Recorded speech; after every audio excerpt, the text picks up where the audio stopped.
Welcome to our Cuenca Rentals update for June 2023. I'm Jason and I'm here with Esteban Mendieta, our rental specialist. And in this video, we're going to share with you some of our recent properties that we rented, some key rental statistics, and some lessons that you can learn from. Hola, we're Yappa Tree Properties, Cuenca's go-to destination for expat rentals. And one of the reasons that we have this reputation is because of this young man right here, Esteban. Esteban runs our rental department and he's prepared this rental update for you. Esteban, welcome. Hi everyone, it's great to be here and I'm so excited to share some of our renting insights with you. Awesome. Thanks so much for your time, Esteban. I know that you're super busy and I know that you had a very busy last month. I think you rented 6 or 7 properties. We actually rented 8. Wow, you're an absolute machine, Esteban. I know how much effort goes into just one closed rental, and so 8 in 1 month is a lot of work. So let's dig into some of the high level statistics for the month. So you rented 8 properties. Can you give us a little bit of a breakdown in terms of houses versus apartments? Yeah, we actually rented 8 apartments. There were no houses that we rented, not a single one. Really? That's pretty interesting. Why is that? Like, what do you put that down to? Are houses just becoming very difficult to find, or has the demand for houses decreased? Well, there are some points. The first one is the houses are usually more for families, and currently our tenants are mostly couples. Okay, so there's another reason for that, security reasons. With a 24 security condo, it's much more appealing than just a house. So the general perception is that condos are more secure than houses. Definitely. Because of the security, or the what's 24 security, the guards and all that. 24 hours. For a house you will need a renovation, and it's difficult to find it here.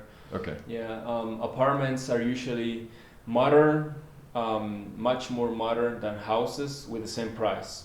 You know, so for you can find a modern apartment in 700, but for a modern house it will be 900 up to 1,000. Okay, so Same it comes quality. down to budget as well. If you want something new for the same budget, you're going to find an apartment as opposed to a house. Yeah. Is that because of the green area that comes with the houses, or Also what the else? size. Okay. Also the size. You know, sometimes expats prefer a house, but it's a single level, and we have no single levels house here. It's just 2-3 stories. Yeah, okay, I understand. Yeah. Awesome, thanks for the insights. And what was the monthly rental range for these 8 properties? So we have an average of 630, probably 650. So average monthly rent is Yeah. We have the least expensive was 430, and then the most expensive was 1,250. Okay. It was a luxury property. Yeah, and that is quite a range. And have you noticed any general pricing trends over the past month? Yeah, we had a big increase 4 months ago, and now the current trend Like is across the market, there was an increase? Yeah, across the market. Okay. And now it's been stabilized a little bit, and probably will keep increasing a little bit more in the following 2 months, but not so much. So you're saying there's a lot of demand there for renters wanting apartments, which is likely to continue the prices? A little bit, A little bit. but not as comparing to 4 months ago, for instance. And so that was compared to last month. If we're comparing it to, let's say, a year ago, for the guys that aren't looking to rent every month, for example, there's a lot of people that maybe only knew the market a year ago. Sure. How does the market today compare to what it was a year ago for rentals? I would say you will find same property with an increase of 200 per month. Yeah. Sure. So that is quite a bit of movement, and in a short period of time. So are there any comments on the locations that you've noticed that have probably increased more than other locations? Okay, so we have a very common area here. There's El Vergel area, the El Vergel neighborhood. That's still the most sought after area here in Cuenca due to the close proximity to El Centro. Yeah. It's very tranquil, but there's no almost not apartments there available. So the availability is It's- just very limited in that area because of the popularity. And I'm assuming the prices are pretty... Also the popularity, but it's more residential area, so you see more houses and not so many buildings. Sure. So that's why So people there's no high rises, for example. Yeah, no. Small buildings. So that's why people are start looking around the River area. You have the stadium, Solano Avenue. Those are really nice areas too. So that's why they're increasing in popularity as well. Awesome. So that El Vergel area is very popular. We know that. Any other areas that you've seen have started to increase in popularity? Yeah, Zona Rosa area due to the tram station. So now they're building more apartments in the area. We have new developments coming, and yeah, it's been increasing. Sure. What about if you go a little bit further out, so like the Gringo area, that type of area, how is that looking at the moment? So Gringolandia and Puerto del Sol, they're also good locations for expats, but now they tend to prefer the area there's in between. Whereas the Tomebamba River, there is an avenue called 3 de Noviembre Avenue, which is more calm. Okay. So they prefer that area too. So around 3 de Noviembre. Yeah, by the river, by the banks of the river. Sure. It's That makes lovely. sense. Yeah. That's super helpful from a high level. Now let's move on to some specific rental case studies from the properties that you've rented. So the first property, what do we have there? So the first one, it was a ground floor unit. The one was for 430. We rented for 30, and it has a retractable roof. Okay. And it was quite modern. Yeah. So for a good price. How many bedrooms and where was it? So that was near the Yanukai River. It's not so close to the center, but still a good location. And it was a 2-bedroom unit. Awesome. I love that area. Obviously that's kind of where we live now as well, so that's for a very good reason. But what were some of the key reasons that the tenant chose this particular apartment? You mentioned a retractable roof. How does that work? Is that like a mini garden type setup that it allows? Or? Exactly. You have an extra living space there that allows you to put some green stuff there. Okay. Also so there's lots of sun coming in. That's the idea. Exactly. And for a ground floor unit, usually they tend to be more dark. See. So then you have an extra also airy and light. Okay. And you mentioned before that the ground floor for these tenants, it was a bit of a selling point for them. Is that mobility? What's the selling point there? So these tenants in particular, they love to walk a lot. And they are in a lot of movement. They walk everywhere for everything that they need. So having the first apartment and ground floor unit, it was just straight to the apartment. Awesome, really good. So let's move on to property number 2. So we have a modern unit for 650. The location was a little bit tricky because it was not really popular, but the apartment itself was really nice and the furnishing. So where was the location in general? So it faces the Yanukai River as well. Yep. But it was in sort of a hidden neighborhood. Oh, okay. So it was a little bit more difficult to find? Yeah, it was more difficult to find. Okay. Only because there's just a small neighborhood and a new development. And I'm assuming there was transport around there, but maybe not as easy as some other locations, or why wasn't the location ideal? Exactly, the transportation it wasn't that easy, and also the road, it wasn't paved.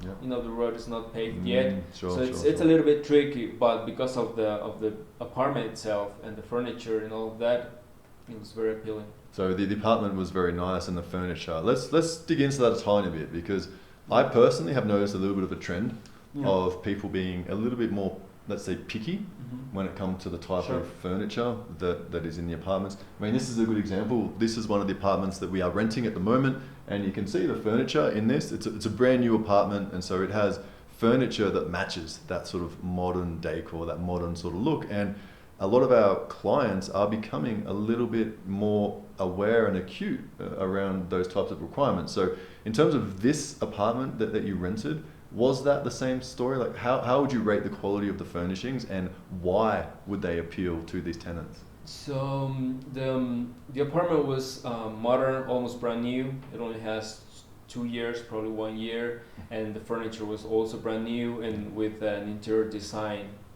for the apartment. So it has a mid-century kind of style, which is similar to this one. You know, when you have a all-white apartment with a mid-century furnishing, modern, it's very appealing. A lot of light, you know, a lot of the spaces are well designed. Yeah. So it just makes sense. That's very cool. I like that a lot. And so the furniture definitely matched their expectations and the price they were willing to pay. In terms of the communication with this particular property, were there any issues there? No, not really. I mean, it was actually a plus that we had. The landlord, she's living in the States currently. Okay. She's from here, but she lives in the States. So the communication was very, very easy with the tenant and landlord. So she obviously spoke English. Yeah. Okay, so that's fantastic. But just the fact that she was in the States, so that's an interesting scenario that I think I'd like to walk the viewers through a little bit. So obviously this particular person, they were in the States and they decided that they wanted to rent the property before they'd seen it, right? Is that the idea? So they were trying to rent it remotely? Sometimes yes, sometimes they try to rent it remotely. Sure. And if you have the landlord in the States, you know, payments is just much more easier. Sure, so they can transfer from one US bank account to another US bank account. And also the monthly payments, it would be, you know, it so takes some time for them to get a banking account here and all of that. So sure. So it's nice and easy and convenient. From a paperwork, from a lease agreement point of view, that's the biggest question that comes up in my mind around this. So what do we generally recommend when we have someone that is, let's say they're in the US, they see a property on our website that they really like it, we have a video maybe so they can actually get a really good overview of what the apartment itself looks like, but still obviously it's going to be very difficult for them to properly understand the neighborhood and a lot of other details, you know, before they actually come here and make that sort of commitment. So in terms of what we require generally in this scenario, can you just run through that? So that's the only thing that it's a little bit tricky, the paperwork, because we always work under the terms in which you have to notarize the contract, so it's a valid contract. Yeah. And for that, both parties have to be in notary and do the signature. So we recommend to have a power of attorney. Yeah. If you don't have someone here to have that, you will have to send it, from the United States. And it will take some time and money, but that's the way we work. So it would be like a limited power of attorney, right? So would they give that power of attorney to us, or will they give it to someone else here, or how does that work? Sometimes, sometimes they give it to us, or if they have some relative or some good friend here, they also can, send it to them, and awesome. It will work. Awesome, very helpful, thank you. Thanks for the insight. Let's move on to the third property. Absolutely. So the last case that we have, it's a luxury property, a 2-bedroom apartment in an upscale building in Avenue Solano. It was rented for $1,250. Yeah, so it took us a while to find the right property for this tenants, because they were mostly interested in luxury properties, So we do obviously have luxury rentals, but it's not something that we exclusively specialize in. Yeah. Would you say like 25% of our properties are luxury, or what sort of figure would you give to that? Yeah, probably 25. Yeah. And I think it's mostly because sometimes they are good properties, but tend to be overpriced sometimes. Sure. So we just try to, The luxury market can be trickier. Can be tricky. Yeah, exactly. Can be tricky. So when we have a luxury property, it's because it's worth it, Sure. And so these guys, they were only interested in a luxury property. And did they see any other properties, or why were they particularly interested in this one? What sold them on this one? Yeah, so we had a stunning property, but they didn't accept pets. Okay. They didn't allow it, and that was a deal breaker for them. So of course we ran into this other property, and the landlords, they were willing to negotiate not only the pet with a pet deposit, of course, but also the price. Okay. Great. So the landlord has really come to the party. That's fantastic. Yeah.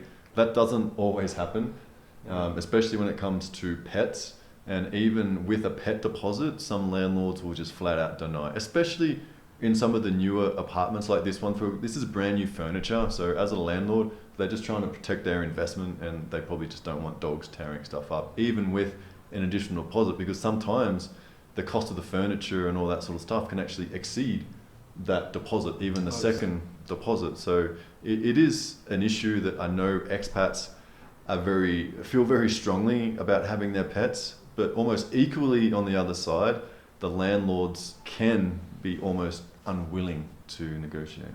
Yeah, sure. Awesome. So that was the last property insight that we had. Any other comments from last month's rentals you'd like to share?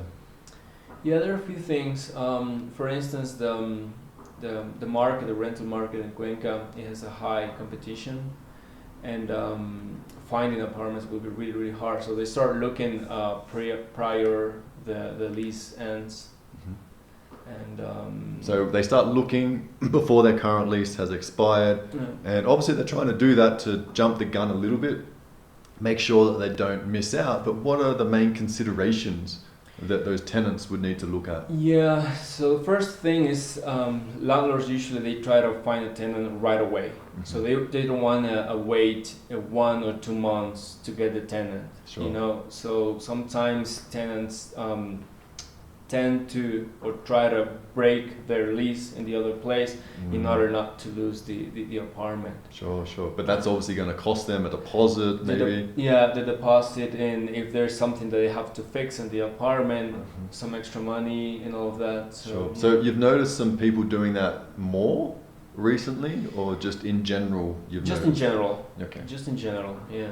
No, that's really good to know, and I think those some really good tips, Esteban. So thank you very much for your time. No worries. And if anybody wants to contact you to rent any of our properties, what is the best way for them to get in contact with you? Yeah, so I would highly recommend to check out our website, yabatree.com. We have a lot of listings there.